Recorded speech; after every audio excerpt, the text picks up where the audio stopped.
everyone.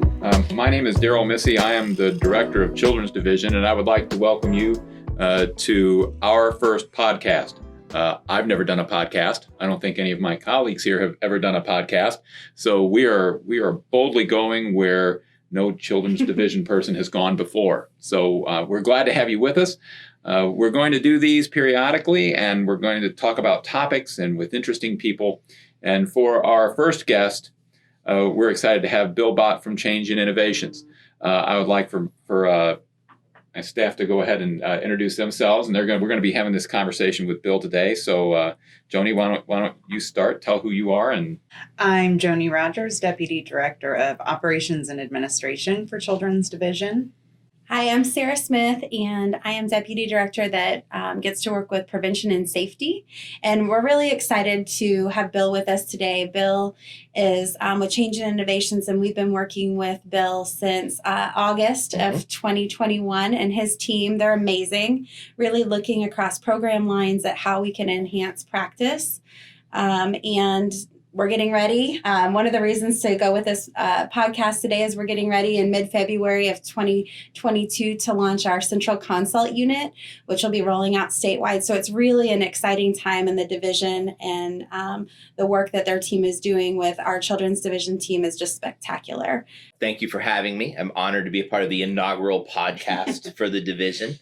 I'm excited also about the changes that we're seeing in Missouri. I think what we've seen across the country as in child welfare, particularly, we have a capacity crisis, right? We have entirely too much work coming in and not enough resources to deal with it. And we've tried prevention type things before, and we have not seen the numbers of intake calls go down.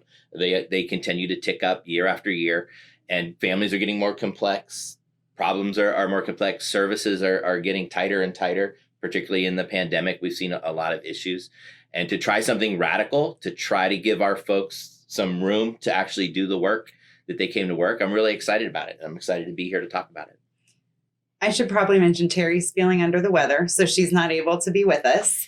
But, and for those that don't know, Terry Armisted's the Deputy Director over Permanency. So from when kids come into care all the way through their permanency goal, licensing, subsidy, contracted case management, all that's under her. So she's not able to be here, but Bill and his team are currently finalizing recommendations, because they've also done work with the AC work groups to come up with some recommendations similar to what we've seen on the CAN side. So we're trying to get through the Central Consult Unit rollout and then move over into that area to plan and implement some changes on that side as well. And I would also mention Bill, for those that are listening, may remember him from our supervisor or circuit manager conference in November. He presented and had rave reviews. He breaks down the work in a way that it's understandable. People are on board with that, and we're really appreciative of the work that he's helped us with. And he mentioned a little bit about what we're seeing across the country in terms of child welfare and resources and complex families. Where do you feel like Missouri sits in comparison to that? Okay, so that's a tricky question since we're all working together still. Missouri is about the 15th state or large county, because some states run their child welfare county-based, that I've either worked shoulder to shoulder with, or they've allowed me to do a deep dive into their data to really see how their processes are running. I think one of the things that we've seen, we track every folks that will, every child welfare division that will give us their data. We track some benchmarks that we can see where we are as a country. And we know that across the country right now, for those 15 at least, the average time to do an assessment runs somewhere around 16 hours. I've seen them as low as 9, and I've seen them as high as 22, but the average is about 16 hours to do an assessment. So that's from the time the report is assigned to a worker until a safety decision has been made, documented and finalized, or it's been transferred to that next unit if we have that child in care.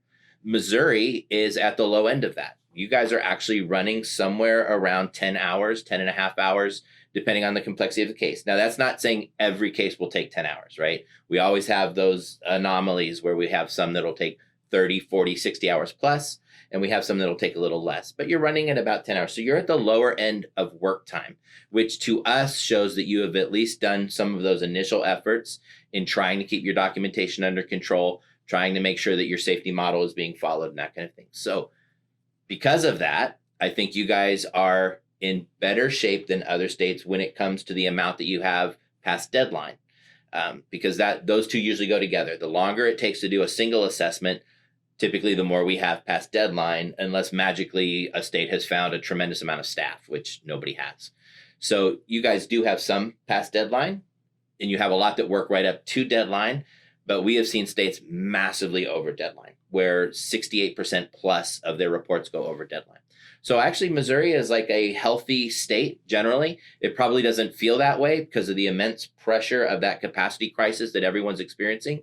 But overall, you guys are like a healthy patient trying to get healthier, not a patient on their deathbed who we have to bring out the paddles and shock back to life before we can get them up and walking again. I'll say one of the questions that I think probably everyone's asking, because I know this because we've had conversations that you've worked in state government, but you've never done field work in child welfare. So how do you and your team feel like you can fix it or assess it accurately? Yeah, so I'm a government geek. I grew up in government. I worked in the federal government for 7 years, but not in child welfare. And then I worked in state government for almost 15 years, also not in child welfare. So I've never knocked on a door. I've done a ride along. It was a horrible experience. I would have removed every kid we saw that day. I just don't have the heart for this work. And I wish I did, but I don't. The offices that I worked in were all of those crazy offices where every time we get a new governor and they come in, they say, we're going to, make government run more like a business. And when I first got into government, it was TQM. It was a total quality management movement. And then it was Lean and Six Sigma and Zero Defects and everything else that's come along. And I think it's precise. It was, those tools in context of child welfare. So it's really looking at the work through that lens of a system or a process lens. How do we do the work that is different than what we typically get? Social workers look at the work as what's best for this child. And they have to do that, right? That they're in charge of that child's safety and well-being and working with the family. And sometimes someone from outside looking in and say, look, I can kind of take the child out to a degree and just look at how we do the work. And if I can help how we do the work, the plan is to free up those amazing folks who are actually doing the work to have more time to do the work, working with the child and doing the child welfare work. So I think it's precisely because I don't have a social work background that I've been able to kind of look at a different way that you guys do the work and see if there are help teams kind of at least explore different solutions that might work for you. So it seems to me that what you're doing is you're looking at it systemically. Rather than with regard to it could be any topic. It's a matter of what the system is. Because I'm by training a lawyer, so I'm looking at things legally often, and I think that's really interesting because that gives you a different kind of perspective on the work and that things that can be done. Right. I think you're absolutely right. I mean, it's the lens in which different people see the work. So you're naturally going to see it through that legal lens, which is great because sometimes we lose that lens and that fractures the relationships between court and the department. And that fractured relationship leads to kids being in care longer. So coming in with a legal lens, the hope is that you can see some of those issues and bond that. Coming in from a practice lens, like Joni and Sara and Terry, you come in with a practice lens and you're looking at how do we enhance practice and make the best decisions. My lens is a process or a systems lens, which is how is the work done. Those all combined should lead to better results for children, which is what we all want. We just come at it in different ways. I think that's a great point, and I think you articulated that really well, because I think in our own division, that's where we're all looking at it from a different lens. It's all about practice. It's what I've said, that's why we're not experts, because you're always learning and you're always growing. There's always new things. You're always going to come at it from different angles. And that's why it's called best practice, not expertise. The first question I asked you when we first met was, do you have confidence that your folks are making the right decision? Because if you don't, if you think we're making the wrong decision a lot, well, then you have a practice problem and my lens won't help at all. Right. So those contracts, we tend to look at your data, maybe offer some things and kind of go away. But if you think your practice is sound, and I would, from the interviews that I've done with staff across the state, with supervisors on up and also some workers, everyone says the same thing. It says, no, we think we're making the right decisions at the right time. It's just getting the work done that's the issue. So yeah, those 3 lenses, and it seems like your practice lens, and I know you guys have made some recent practice changes as well, but I think the evolution of that is right on track. It's the systems lens that usually takes a back seat.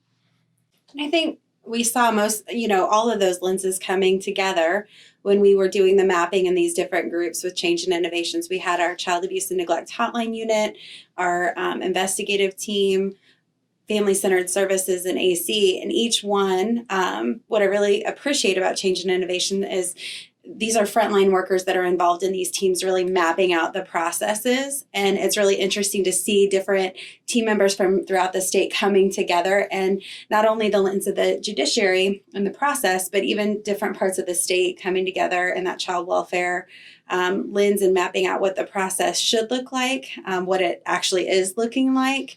And when you're talking about those kinks kind of in the pipelines nationally, what are you seeing is really clogging those pipes? Yeah, so that's great, because there are trends, right? We've seen them in every child welfare unit that we've worked with. I mean, I think when you are at intake, or can who for you guys, and how you don't have a can who fighting song, everybody's can who fighting, that's got to be a parody at some point. But your can who unit is just like most intakes, where the process is very short. The system thinking is very short there. Occasionally, and I think you guys are partially guilty of this, but not as extreme as we've seen, we lose focus on the customer of intake. We start to think that the customer is the caller, and how do we cater to the caller, and how do we make sure that we don't have long wait times, and we don't have big abandonment rates. Well, certainly we don't want those. But the real customer of Can Who is Can, because Can Who, their widget, what they make is reports. They give those reports to CAN workers who have to go out and assess and investigate those. And so making sure that what they are doing and the work that they're doing and the efforts are making the right widget for the right customer across the country in intake, that's what we're seeing is the big thing, is the disconnect.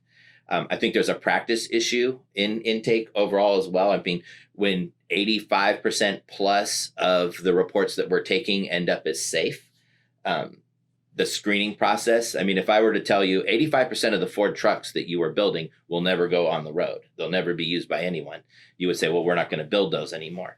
The problem is what's the right screening tool to get those out early? And nobody's got that figured out yet. But make sure the documentation is for the right customer.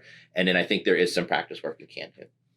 In CAN, it's a little bit easier. There are 3 main things. I mean, the magic happens when we see the family, and then the magic happens when we have our staffing and we share that story of the family with a more experienced set of eyes. Everything else is the problem. It's getting to the supervisor. The supervisor is a bottleneck. All the work every report in the state has to go through a limited number of supervisors. They are a process bottleneck. The amount of documentation, and particularly duplicative documentation, mainly built around CYA, right? How do we cover our assets? That becomes an issue. And that all drives the time that work sits or the time that work takes. And then in the ongoing efforts, alternative care and family care, I think what we're seeing is we have to have what I'm calling decision-based staffings, which is, can this child go home today? And a lot of times we remove the child because of risk to the child, but we tend to hold on to the child because of risk to the department, right? We become risk adverse and we don't want to make a mistake. So we don't try to put the child in a new permanency or back home. We kind of hold on because of our own insecurities isn't the right word, but just guarding to make sure that, we're taking the full 12 months to come up with permanency. When some of these children, we know at 6, we know at 4 where they can go. So we got to kind of switch that. Those are the 3 biggest issues going on. Oh, and Bill, what you were just saying, it was deeper than a systems thing. So I think you're deeper than that because what you were just talking about, I think, is a mindset. And I've been talking about this, and this isn't just in this division. I mean, as a guy that comes from the judiciary and has worked a lot with that branch, has been in that branch of government for a couple of decades now, and worked with a lot of juvenile officers and lawyers and guardians ad litem. There's a mindset of fear, and I think that what my hope is from a mindset standpoint is that we shift from being a reactive group that's driven by fear to a proactive group that's driven by hope and evidence and best practice and all that sort of thing. And as part of why I love the name of your organization, Change and Innovation, I think I've been talking to a lot of people. There's a hunger for that.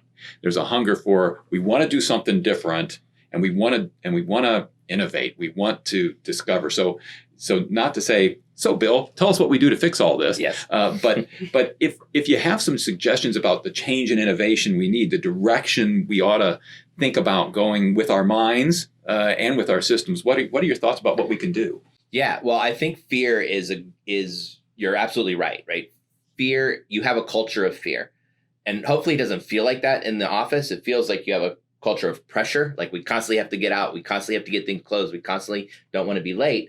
But a lot of our work is fear-based. And fear-based is one of the things that allows us to turn over the work to the court, right? And so turn that cadence over to court so we don't have to ultimately make the decision. We'll let a judge make that decision, which I think Darrell, from your experience, is the rub, right? Because you went to law school. You weren't going to be a social worker. You wanted to be a judge. And now we're asking you to use your legal background to make a social work decision.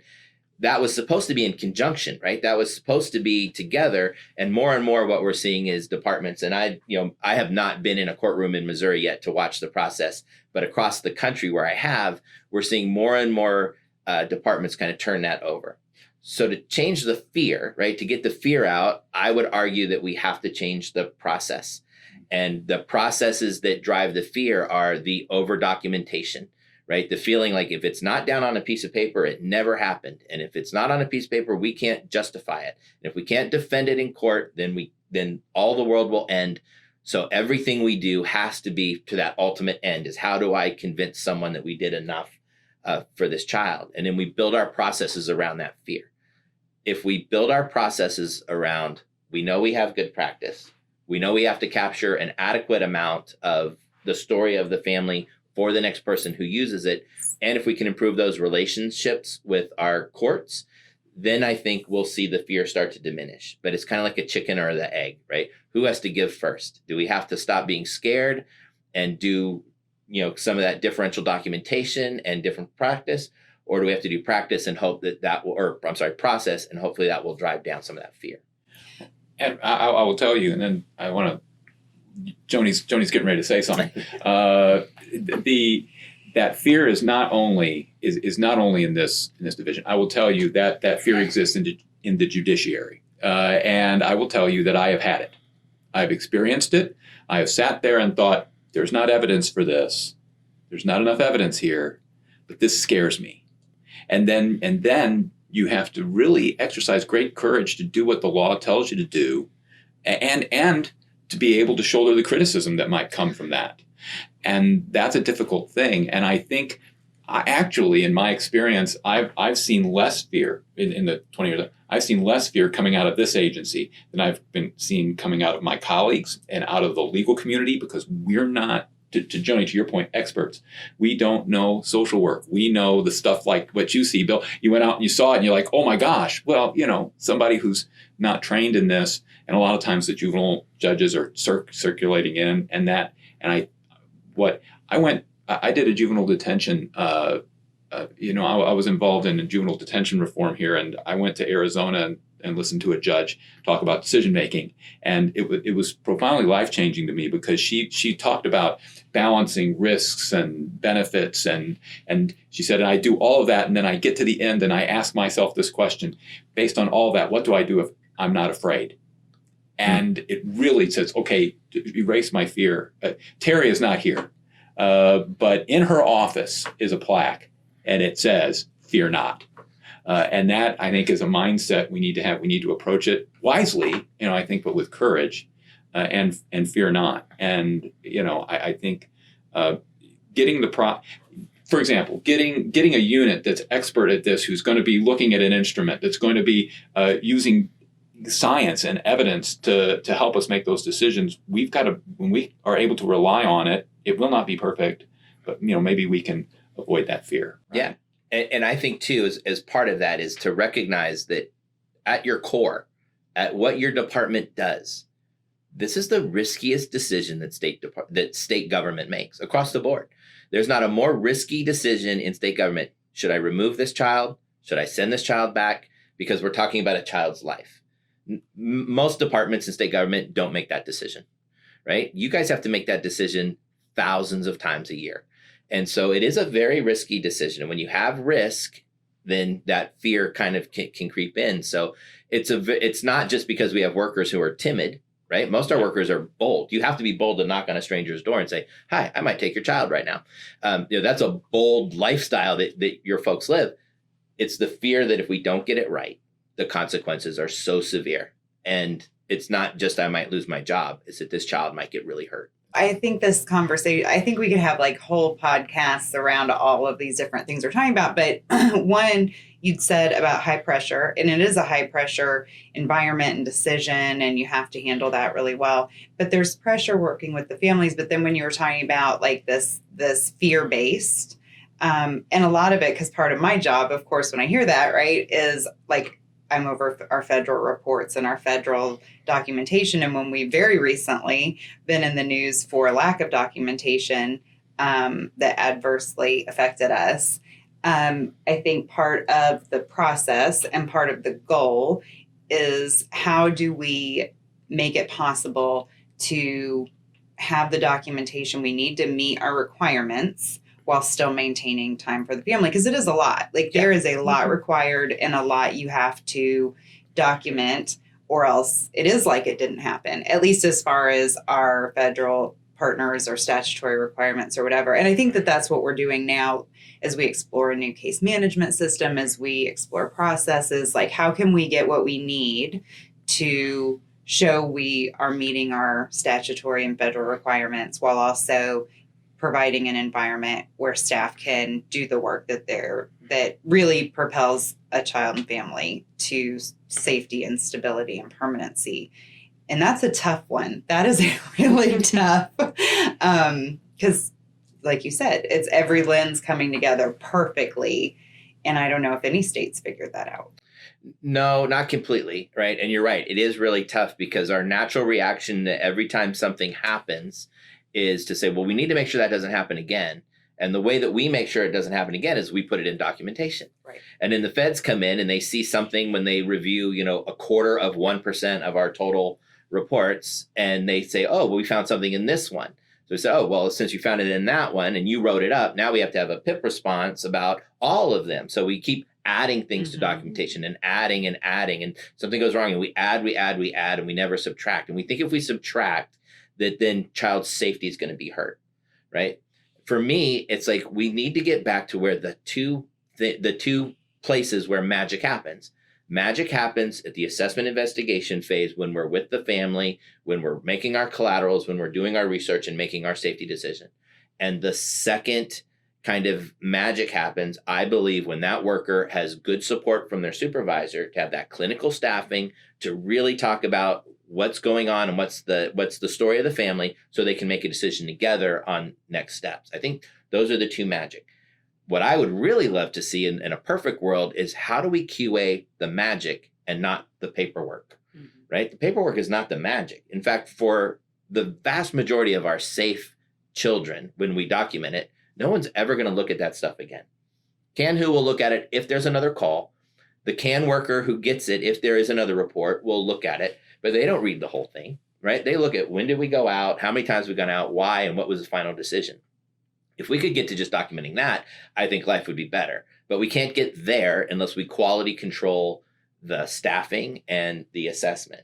And then, of course, we have to convince the feds to do it, which I don't want to get in trouble on my first podcast and never get invited back. But it's a difficult task to get the feds to open their eyes to it. So the balance is what do we have to document to tell the story that will be compliant without writing a novel on every child, particularly the ones who are safe. They're operating out of fear as well. But I will tell you, because I think I can admit I've been kind of trained to do this since I've been at Children's Division, like on that small percentage of critical events, the first thing, and when I say I've been trained, it's because outside, is the first task. First thing you go to is what was our involvement prior to. Correct. So it's that fear base, though. I think in the, work groups that we did, really looking at what documentation looks like statewide, because to your point, Bill, the part about, who's going to pick up that safe case and really look at it, if you pick it up today, there's probably 5 different ways that a report is written that you would be picking up and not really sure where to skim to find the meat of the concern and what the actions that were taken were. And I think it was one of your discussions that you had that you mentioned 2 things that really stood out to me is, one, nobody signed up for this job to be a documentation expert. No one is like, how many hours? I really want to be a social worker at Children's Division because I can spend 8 hours a day typing up narrative and be worried when I can go see my kids because I'm so excited to type up this narrative. And we have narratives in spades. And so nobody's lacking for that. But the other piece when we're talking about a call center that was really exciting was kind of this concept that's probably happening now. And a few people in our work groups really mentioned it, kind of those drive-by staffings where they're just looking at narrative and not really giving the fidelity of a staffing about how a child is safe that we would want for every child to have. And so I don't know if you could talk just a little bit about the call center that's coming up and how we're going to really get kids safety assurance. Yeah, I think that's really an important thing, right? Is that what we heard, not just in Missouri, but what we've heard across the country is when there's more work than time, one of the things that go is the staffing.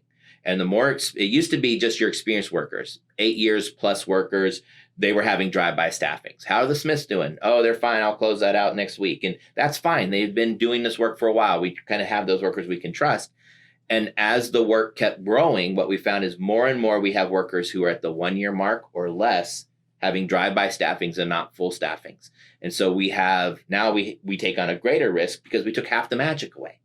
And the call center is all about putting the magic back, right? It's making sure there's a supervisor level position to hear the story of the family, help to make that decision and document it.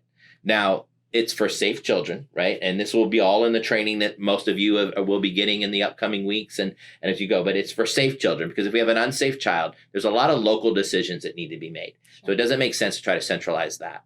But for our safe kids, which are over 80% of the children here in Missouri, 80% of our reports are going to end in safe. And really what we're trying to do is only get 80% of those, right? We're only trying to get those children who are what the team called clear safe. They're the ones who you go, once you open the door and you have a complete view of the family, you're like, if Who would have known everything we know after this first part of the assessment, they would have never taken this. Those are the ones we're after. So if the child is safe, they can call. They'll have it. It won't be instant at the beginning. There'll be some wait times, but eventually, based on Missouri's math, it'll all equal out once you're through your backlog of cases, but they'll have access to somebody on the phone who will staff it with them. And here's the amazing part. They will become the document experts. They will be the ones who say, yeah, I signed up to do the documentation.